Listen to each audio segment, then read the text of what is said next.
نحمد و نصلی علی رسولہ الکریم اما بعد قال اللہ تبارک و تعالی فی القرآن المجید شہر رمضان الذی انزل فیہ القرآن ھدی للناس وبینات من الھدی والفرقان صدق اللہ مولانا العظیم۔ دنیا میں تجارتی ترقی کے لیے مختلف قسم کے بازار قائم کیے جاتے تھے۔ اگر پوری انسانی ہسٹری میں دیکھیں تو یہ سسٹم شروع سے چلا آ رہا ہے کہ اپنی تجارت کو ترقی دینے کے لیے، بزنس کو کامیاب بنانے کے لیے انٹرنیشنل سطح پہ اور قومی سطح پر تجارتی بازار قائم کیے جاتے تھے۔ آج کل بھی ایسے ہی ہوتا ہے، مختلف ملکوں میں بزنس کے حوالے سے سنٹر، ایکسپو سنٹر، جہاں سالانہ نمائشیں ہوتی ہیں، ماہانہ نمائشیں ہوتی ہیں، تاکہ اس ملک کا کاروبار اور اس ملک کا بزنس کامیاب ہو۔ تو اسی طرح ہر انسان اور خصوصاً ہر مسلمان شریعت کی نظر میں آخرت کا تاجر ہے، وہ آخرت کا بزنس کرنے والا ہے۔ حدیث میں آتا ہے، نبی صلی اللہ علیہ وسلم نے ارشاد فرمایا کہ کل یغدو فبائع نفسہ فموتقها او موبقها، کہ روزانہ ہر انسان ایک تاجر کی حیثیت سے اگلے دن میں داخل ہوتا ہے، تو یا تو وہ پھر تجارت کر کے کامیاب ہوتا ہے یا نقصان اٹھاتا ہے۔ تو یہ شریعت کی تجارت ہے، شریعت میں یہ آخرت کا تاجر ہے مسلمان۔ تو اسی طرح آخرت کی بھی تجارتی منڈیاں ہیں، سالانہ بنیاد پہ، ماہانہ بنیاد پہ، ہفتہ وار۔ اب جیسے ہفتہ وار جمعے کا دن ہے، یہ آخرت کی ایک تجارتی منڈی ہے کہ اس میں اعمال کرنا آخرت کے اعتبار سے۔ اسی طرح سالانہ ایک عظیم نمائش ہوتی ہے آخرت کی، جو کہ رمضان کا مہینہ ہے، کہ اس میں ہر مومن مرد اور عورت آخرت کی تجارت کرتے ہیں، آخرت کے لیے، آخرت میں جو کامیابی ہے اس کے لیے محنت اور کوشش کرتے ہیں۔ اور پھر یہ ہے کہ اللہ تبارک و تعالیٰ کی طرف سے ایسے اسباب بھی پیدا کر دیے گئے ہیں کہ ہر مومن وہ آخرت کی تیاری کرے اس رمضان کے مہینے میں۔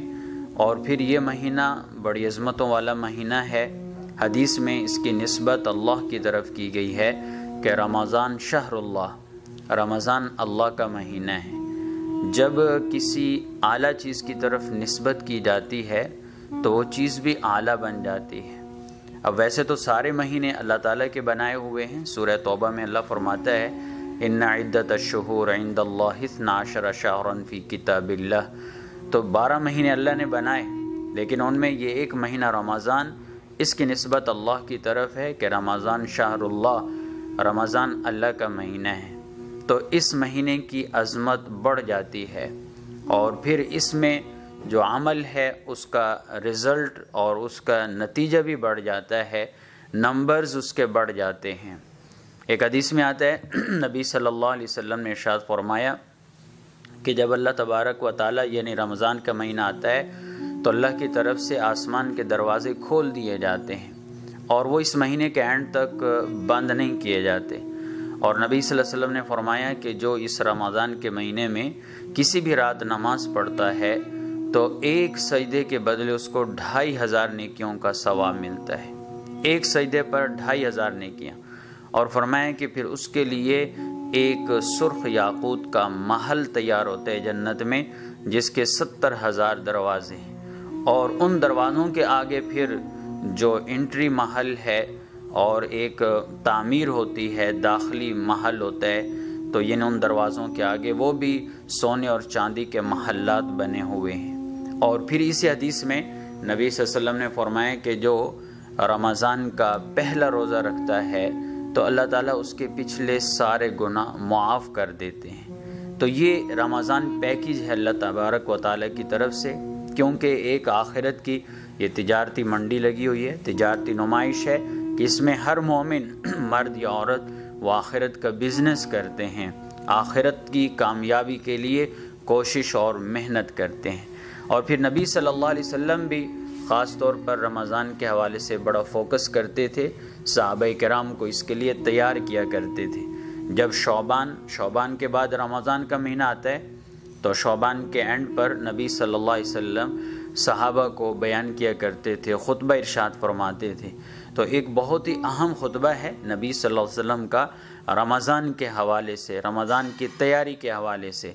راوی حدیث ہیں حضرت سلمان فارسی رضی اللہ تعالیٰ عنہ، وہ کہتے ہیں کہ نبی صلی اللہ علیہ وسلم نے ایک مرتبہ شعبان کے آخری ہفتے میں ہمیں خطبہ ارشاد فرمایا، اور اس میں فرمایا یا ایھا الناس قد اظلکم شہر عظیم، اے لوگو تمہارے اوپر ایک مہینہ سایہ فگن ہونے والا ہے، اور وہ مہینہ بڑا عظیم مہینہ ہے۔ شہر مبارکن، وہ مہینہ بڑی برکتوں والا ہے۔ شہر فیہ لیلۃ خیر من الف شہر، وہ ایسا مہینہ ہے اس میں ایک رات آنے والی ہے جو 1000 مہینوں سے بہتر ہے۔ اور پھر نبی صلی اللہ علیہ وسلم نے فرمایا کہ من تقرب فیہ بخصلۃ من الخیر کان لہ کمن ادی فریضۃ فیما سوا، فرمایا کہ جو رمضان میں ایک نفلی عمل کرتا ہے تو اس کو اتنا ثواب ملتا ہے جو دوسرے مہینے میں فرض عمل کرنے کا ثواب ہوتا ہے۔ اور فرمایا ومن ادی فیہ فریضۃ کان کمن ادی 70 فریضۃ فیما سوا، فرمایا کہ جو رمضان میں ایک فرض کی ادائیگی کرتا ہے تو دوسرے مہینوں میں جو 70 فرضوں کی ادائیگی ہے اس کا ثواب اس کو ملتا ہے، یعنی ایک فرض کا ثواب 70 فرضوں کے برابر ہے۔ اور پھر نبی صلی اللہ علیہ وسلم نے فرمایا کہ یہ وہو شہر الصبر، یہ صبر کا مہینہ ہے، اور فرمایا صبر ثوابہ الجنہ، صبر کا بدلہ جنت ہے، یعنی یہ مہینہ صبر کا۔ اب ظاہر ہے کہ روزہ یہ بھی ایک صبر والا کام ہے، چاہے موسم جیسا بھی ہو، گرم ہے ٹھنڈا ہے، گرمی میں تو تکلیف یا مشقت زیادہ اٹھانی پڑتی ہے، لیکن اگر موسم نارمل ہے یا ٹھنڈا ہے تو تب بھی روزے میں مشقت ہے، تو اس لیے یہ صبر والا مہینہ ہے، اور فرمایا کہ صبر کا بدلہ جنت ہے۔ اور پھر اس کے بعد فرمایا وشہر المواسات، یہ مہینہ غمخواری کا ہے، دوسروں کے کام آنے کا ہے، دوسروں کا خیال رکھنے کا، دوسروں کے غم میں برابر شریک ہونے کا ہے۔ آپ کے پڑوس میں کوئی تکلیف میں نہ ہو، کوئی پریشانی میں نہ ہو، اس کی تکلیف دور کریں، پریشانی دور کریں، کیوں یہ مہینہ ہی ایسے ہے، نیکیاں کمانے کا مہینہ ہے۔ تو فرمایا شہر المواسات، یہ غمخواری کا مہینہ ہے۔ اور پھر فرمایا وشہر، یہ وہ مہینہ ہے کہ یزاد فیہ رزق المؤمن، کہ اس میں مومن کا رزق بڑھتا ہے۔ اب ظاہر ہے کہ مومن کا رزق بڑھتا ہے، یہ مومن لفظ ہی بتا رہا ہے کہ مومن ہے کون؟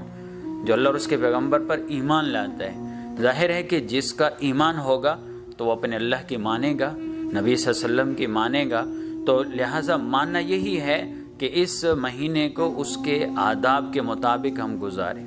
اب ایک آدمی اگر رمضان کے آداب کا خیال نہیں رکھتا، اللہ نے جو روزہ اس میں فرض کیا ہے اس روزے کو نہیں رکھتا، بلا وجہ چھوڑ دیتا ہے، پھر وہ کہے کہ رمضان کے برکات مجھے حاصل ہو، نہیں، بلکہ الٹا اس کا نقصان ہوگا، پچھلی نیکیاں بھی اس کی ضائع ہو جائیں گی۔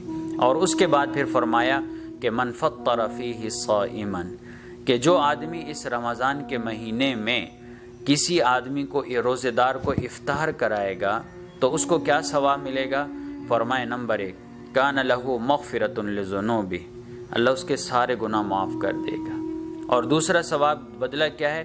وعتق رقبتہ من النار، اللہ اس کے گردن کو جہنم سے آزاد کر دے گا، یعنی جو روزہ دار کو روزہ افطار کرواتا ہے تو اللہ تعالیٰ اس کو جہنم سے آزاد کر دیتے ہیں۔ اور تیسرا بدلہ کیا ملتا ہے؟ فرمایا کہ اس کو روزے دار کے روزے کے برابر ثواب ملتا ہے، اور جو اس کو ثواب ملا ہے اس کی وجہ سے روزہ دار کے روزے میں کوئی کمی نہیں آتی، اس کے ثواب میں کمی نہیں آتی۔ تو یہاں روزہ دار کو افطار کرانے کی بات ہو رہی ہے، یہ نہیں کہ جس کا روزہ نہیں آپ کے میں اس کو افطار کراتا ہوں۔ یہ آج کل جو مروجہ افطار پارٹیاں ہیں تو میرا خیال اس میں یہ ثواب مشکل ہی ملے گا، کیونکہ اللہ تعالیٰ اول تو ہماری نیتوں کو ٹھیک کرے۔ تو مقصد ہونا چاہیے روزے دار کو افطار کرانا، نمائش نہ ہو، نمائش سے وہ ہمارا سارا عمل ضائع ہو جاتا ہے۔ تو اب یہ مہینہ دیکھیں کیسا عظیم مہینہ ہے کہ جو روزے دار کو افطار کراتا ہے تو اس کو 3 بدلے اللہ دیتے ہیں. نمبر 1 سارے گناہ معاف، نمبر 2 جہنم سے آزادی، اور نمبر 3 اس کو روزے کا ثواب ملتا ہے. پھر صحابہ کرام رضوان اللہ تعالی علیہم اجمعین نے ایک مشکل مسئلہ حل کر دیا نبی صلی اللہ علیہ وسلم سے سوال کر کے.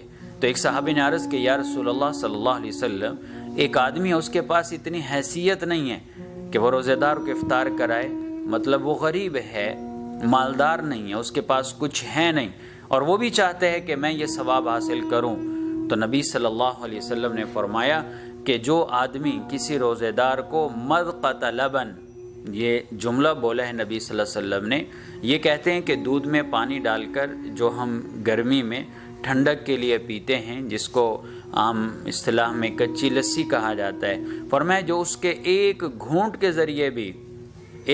ذریعے بھی روزہ افطار کرائے گا، یا اگر یہ بھی نہیں ہے پانی کا ایک گھونٹ روزے دار کو دے دیا، اس کو بھی روزہ افطار کرنے کا ثواب ملے گا. اور پھر اس کے بعد نبی صلی اللہ علیہ وسلم نے فرمایا کہ جس نے من اشبع صائما، جس نے روزہ دار کو سیر کرایا، یعنی خوب کھانا کھلایا، افطاری اچھی کرائی، تو فرمائیں کہ اللہ تعالیٰ اس کو قیامت والے دن میرے حوض سے پلائیں گے، اور جب اس حوض سے پیے گا نا تو کبھی وہ پیاسا نہیں ہوگا یہاں تک کہ وہ جنت میں داخل ہوگا. اور پھر نبی صلی اللہ علیہ وسلم نے فرمایا کہ یہ مہینہ وہ ہے کہ اولہ رحمہ، پہلا عشرہ رحمت کا ہے، وأوسطہ مغفرہ، اور دوسرا عشرہ اس کا مغفرت کا ہے، اور تیسرا عشرہ فرمائے وہ جہنم سے آزادی کا ہے.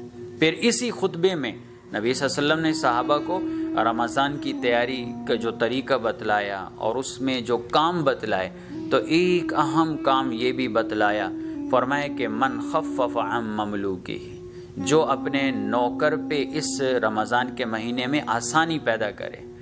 اب پہلے زمانے میں تو زرخرید غلام ہوا کرتے تھے، لیکن آج کل وہ نہیں ہے. تو جو ملازم طبقہ ہے، آپ کے پاس کوئی جاب کر رہا ہے، آپ کے پاس کوئی ملازمت کر رہا ہے، آپ کا تنخواہ دار ہے، آپ کی دکان پہ، آپ کے کسی بھی حوالے سے وہ آپ کا ملازم ہے، تو فرمائے جو آدمی مملوک پر آسانی پیدا کرے اس رمضان کے مہینے میں، تو اللہ تعالیٰ اس کا کیا بدلہ دیتا ہے؟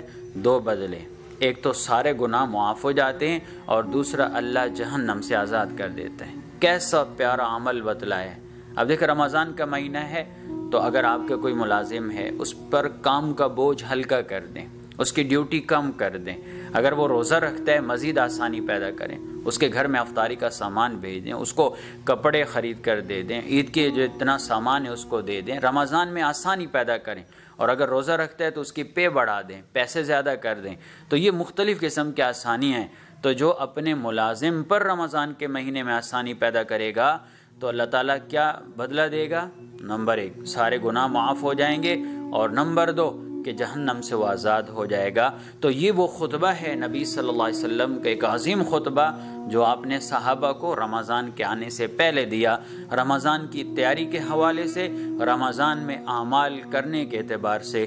تو اللہ تعالیٰ ہم سب کو نبی صلی اللہ علیہ وسلم کی ان ہدایات پر عمل کرنے کی توفیق عطا فرمائے. وما علینا الا البلاغ المبین.